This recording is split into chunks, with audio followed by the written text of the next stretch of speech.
देखिए यहाँ कवक का वर्ग है, कवक के वर्ग हमने बताया था, ईस्ट होता है, मोल्डस होता है, फफूंद और कीटट होता है और मशरूम होता है। ये हमारे कवक के वर्ग का नाम है, जिसमें से हमारा ईस्ट है वो। तो ईस्ट जो है इसमें किस प्रकार की प्रजनन होती है, तो ईस्ट में अलैंगिक प्रजनन होती है और लैंगिक प्रजनन होती है।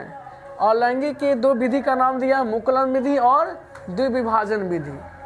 नेक्स्ट देखिए, ईस्ट एक प्रकार का अवायवीय अर्थात ऑक्सीजन की अनुपस्थिति में रहने में सक्षम होता है। देखिए ईस्ट कहाँ सुरक्षित रहेगा ये भी बता रहा है। तो ईस्ट जो है सूखे पाउडर या टैबलेट के रूप में 4 वर्षों तक इसे हम सुरक्षित रख सकते हैं। तो ये आपसे सवाल पूछा जा सकता है कि ईस्ट को कहाँ सुरक्षित रख सकते हैं और कितने वर्षों तक। तो सूखे पाउडर या टैबलेट में 4 वर्षों तक हम इसे सुरक्षित रख सकते हैं। अब यहाँ से आती है फफूंद। फफूंद और कीटट किस प्रकार का कवक है, तो एक कोशिकीय कवक है। देखिए पोषण की दृष्टि से फफूंद और कीटट में किस प्रकार पोषण पाया जाता है, तो मृतजीवी भी होता है और परजीवी होता है। मृतजीवी का मतलब सड़े गले हुए पदार्थों से अपने भोज्य पदार्थों को ग्रहण कर लेता है। परजीवी मतलब जीवित जीवों से अपने भोजन ग्रहण कर लेता है, उसी को हम लोग कहते हैं। फफूंद और कीटट कहाँ पाई जाती है, तो देखिए अक्सर सड़े गले कार्बनिक पदार्थों पर या चमड़े गीले जूते पर या गीली सूती वस्त्रों पर उगता है। ये अक्सर आलू पर भी, गेहूं के पौधे, चाहे नींबू, संतरा जैसे फलों पर उगता है। उसके बाद बता रहा है मोल्डस यहाँ से आ गया। तो मोल्डस किस प्रकार का है, तो मोल्डस एक बहुकोशिकीय कवक है। जबकि देखिए यहाँ पर पढ़े फफूंद और एक कीटट कौन है, एक कोशिकीय है। ईस्ट क्या ये भी एक कोशिकीय, हालांकि नहीं दिया बट बता रहा हूँ मैं, ईस्ट एक कोशिकीय कवक है। और यहाँ फफूंद और कीटट ये भी एक कोशिकीय है, लेकिन मोल्डस बहुकोशिकीय कवक है।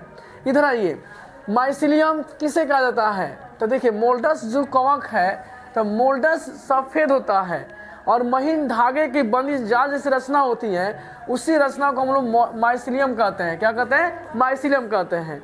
आज देखेंगे मोल्डस में किस प्रकार पोषण पाई जाती है। जैसे कि हमने यहाँ देखा है कि फफूंद में किस प्रकार की पोषण पाई जाती है, परजीवी होती है, उसी प्रकार से हमारा मोल्डस में किस पोषण पाई जाती है, तो मृतोपजीवी पाई जाती है। क्या होती है, मृतोपजीवी मतलब मृतजीवी को बोला जाता है। माइसिलियम की बारीकी धागे जैसी रचना को क्या कहते हैं, तो हाइफी कहते हैं।